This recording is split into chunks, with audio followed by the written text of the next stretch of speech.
Une juge respectée pensait avoir tout vu au cours de sa longue carrière dans les tribunaux. Mais un jour ordinaire, tout bascula. L'accusé qu'elle devait juger n'était autre que son ami d'enfance, qu'elle n'avait pas revu depuis des décennies. Les accusations portées contre lui étaient graves, mais leur passé commun l'était encore plus. Ce jour-là, au tribunal de Louisiane, la juge Vivian Parker parcourait des documents lorsqu'un nom la figea, Jeremiah Walah. Ce nom réveilla en elle une avalanche de souvenirs. Levant les yeux, elle le vit entrer, encadré par 2 gardes. Fatigué, marqué par la vie, son visage portait les traces du temps, mais ses yeux, eux, étaient les mêmes que ceux du garçon avec qui elle avait grandi à Rosefield. Leur regard se croisa et pendant un instant, tout sembla disparaître. Les gardes, les avocats, le public. Jeremiah, accusé de crimes graves, se tenait devant elle.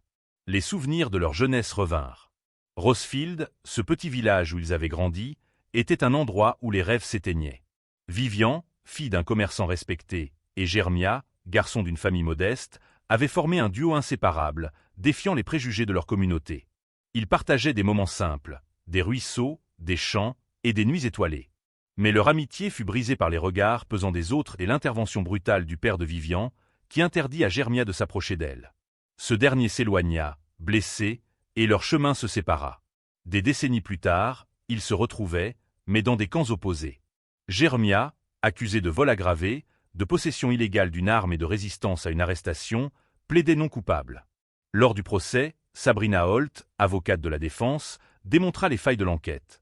Jeremiah avait été arrêté parce qu'il courait avec un sac contenant simplement du pain et du lait. Les preuves manquaient, et les accusations semblaient reposer davantage sur des préjugés que sur des faits concrets. Pendant que le procès avançait, Vivian, en tant que juge, luttait pour rester impartial malgré les souvenirs et les émotions qui refaisaient surface.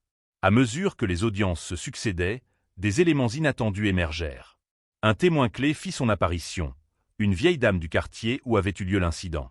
Madame Eleanor Carter, une retraitée connue pour son franc-parler, affirma avoir vu Jeremiah ce soir-là. Selon elle, il avait bel et bien couru, mais uniquement pour échapper à un groupe de jeunes délinquants qui tentaient de l'agresser. Il portait un sac, oui, mais il n'a rien volé. Il essayait simplement de rentrer chez lui en sécurité, déclara-t-elle d'une voix ferme. Son témoignage fit l'effet d'une bombe dans la salle d'audience. De plus, les images floues des caméras de surveillance furent remises en question par un expert indépendant. Ce dernier démontra qu'il était impossible d'identifier avec certitude Jeremiah comme étant la personne ayant commis le vol. L'accusation commençait à vaciller. Pourtant, la procureure semblait déterminée à aller jusqu'au bout, insistant sur le fait que Jeremiah avait un casier judiciaire, ce qui, selon elle, renforçait sa culpabilité. Vivian, en tant que juge, sentit son impartialité mise à rude épreuve. Chaque nouvel élément ramenait à sa mémoire des fragments de leur passé, les fois où Jeremiah avait été accusé à tort, simplement parce qu'il appartenait à une famille pauvre et marginalisée. Elle se souvenait de son tempérament rebelle, souvent mal compris, et de sa détermination à défendre ceux qui n'avaient pas de voix. Mais ce même tempérament avait souvent attiré les ennuis. Alors que les jours de procès passaient, Jeremiah demanda à prendre la parole. Avec un calme surprenant, il raconta sa version des faits. Il parla de sa vie depuis Rosefield, des luttes qu'il avait affrontées, des erreurs qu'il avait commises, mais aussi de ses efforts pour se racheter. « Je ne suis pas un saint, mais je ne suis pas un criminel non plus », déclara-t-il, le regard tourné vers Vivian. « Et je ne cours plus parce que j'ai quelque chose à me reprocher. Je cours parce que, dans ce monde, les gens comme moi sont toujours pourchassés. » La salle resta silencieuse après ces mots, tandis que Vivian sentait un poids grandir sur ses épaules. L'affaire semblait s'orienter vers un dénouement, mais les pièces manquantes du puzzle commençaient à se dévoiler. Alors que Jeremiah terminait son plaidoyer, une tension palpable envahissait la salle d'audience. Vivian, bien qu'émue par ses paroles, se força à maintenir une façade neutre. Elle savait que ce n'était pas seulement le sort de Jeremiah qui se jouait ici, mais aussi l'intégrité de tout le système judiciaire. Cependant, une question subsistait. Si Jeremiah n'était pas coupable, alors qui était réellement responsable de ce vol? C'est alors que le procureur introduisit une nouvelle pièce à conviction, un témoin surprise. Un jeune homme nommé Curtis, connu pour ses liens avec des gangs locaux, fut amené à la barre. Curtis, nerveux et regardant constamment autour de lui, commença à parler sous la pression. « C'était pas Jeremiah », avoua-t-il après un long silence. « C'était quelqu'un d'autre, un gars qu'on appelle Mason. Il a utilisé Jeremiah comme bouc émissaire. » Les murmures éclatèrent dans la salle. Curtis révéla que Mason, un voleur notoire du quartier, avait délibérément glissé un sac ressemblant à celui de Jeremiah pour brouiller les pistes. Germia avait été vu en train de courir parce qu'il avait croisé Mason et avait senti le danger imminent. Ce témoignage changea la donne. Cependant, l'accusation ne lâcha pas prise. « Pourquoi devrions-nous croire un membre de gang ?» interrogea la procureure. Mais avant qu'elle ne puisse continuer, une autre surprise surgit. Une vidéo supplémentaire, prise par un habitant du quartier, fut soumise par la défense. Cette vidéo montrait clairement un homme, identifié comme Mason, quittant la scène du crime avec des objets volés dans les mains, avant de disparaître dans une ruelle sombre. Vivian examina attentivement les nouvelles preuves.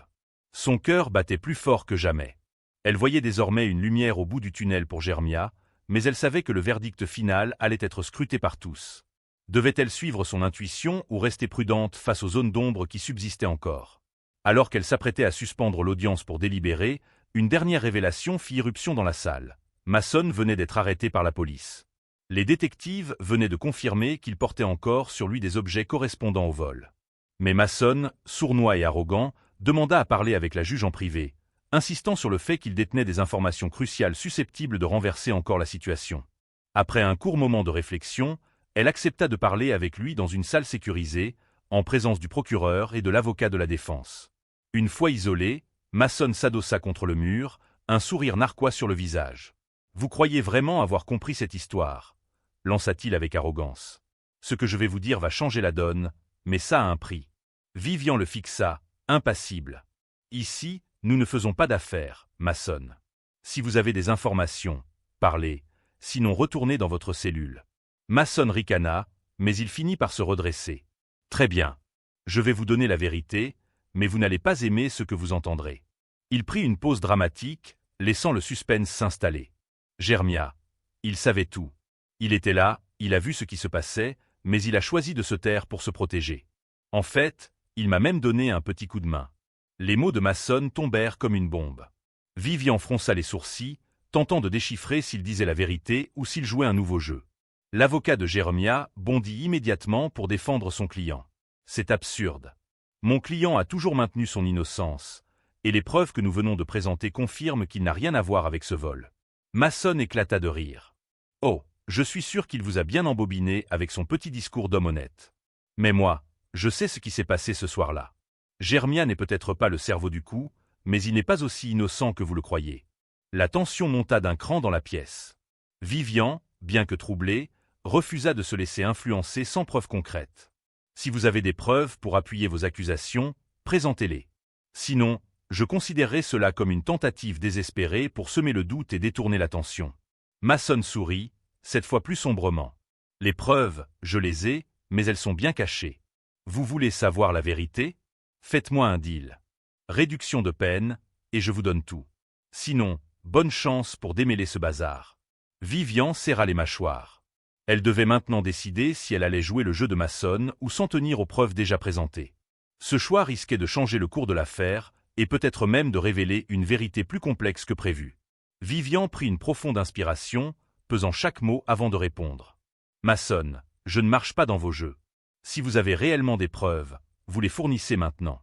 C'est votre seule chance d'obtenir quoi que ce soit. Sinon, vous serez traité comme un manipulateur cherchant à gagner du temps. » Mason resta silencieux un moment, ses yeux scrutant Vivian comme s'il cherchait à deviner si elle bluffait.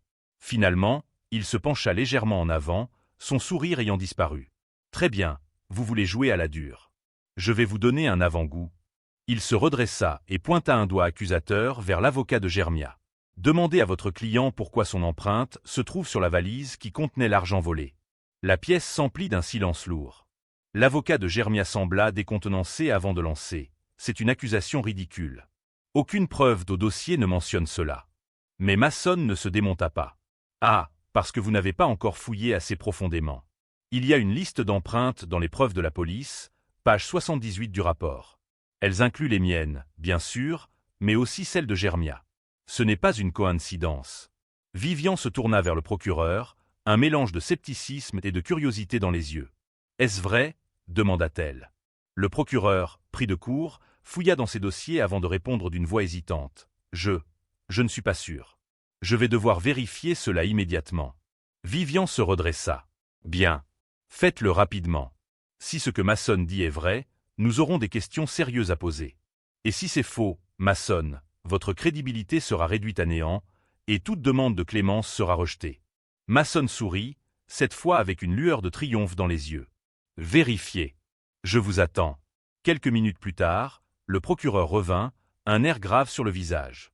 Les empreintes de Jeremiah figurent bien sur la valise. Une onde de choc parcourut la salle. L'avocat de Jeremiah tenta de minimiser l'impact. Cela ne prouve rien. Mon client aurait pu toucher cette valise à un autre moment, sans savoir ce qu'elle contenait. Mais Masson éclata de rire. Oh, bien sûr. Parce qu'on croise des valises pleines d'argent volées tous les jours, n'est-ce pas? Vivian, désormais en alerte, demanda. Masson, si vous savez quelque chose, parlez. Qui d'autre est impliqué, et pourquoi les empreintes de Jeremiah sont-elles là?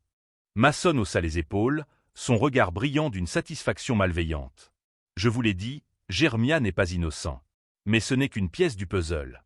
Si vous voulez tout savoir, vous devrez continuer à creuser, et peut-être reconsidérer ma proposition. Vivian sentit un frisson d'incertitude. Cette affaire, qu'elle pensait avoir presque résolue, venait de s'obscurcir encore davantage.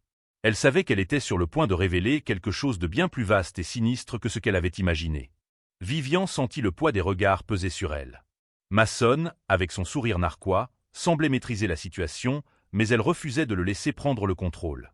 Elle prit une profonde inspiration, gardant son calme malgré les révélations troublantes. « Très bien, Masson, dit-elle d'une voix froide.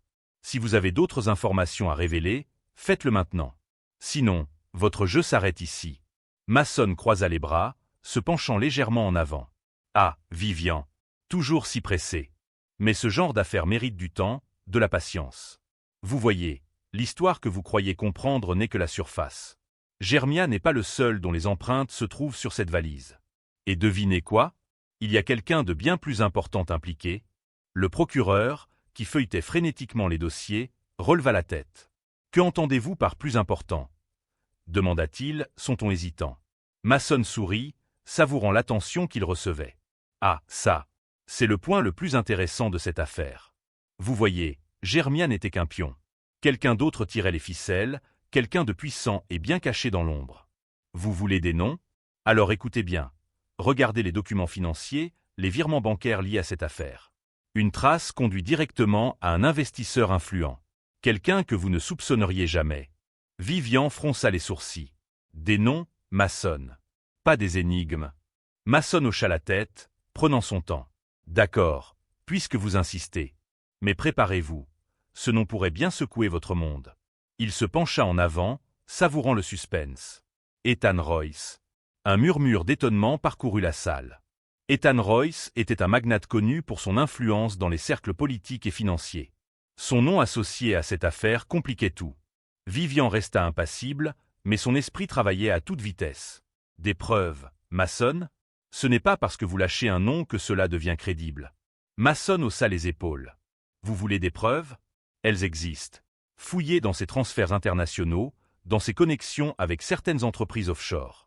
Vous trouverez ce que vous cherchez, si vous êtes assez maligne pour le voir.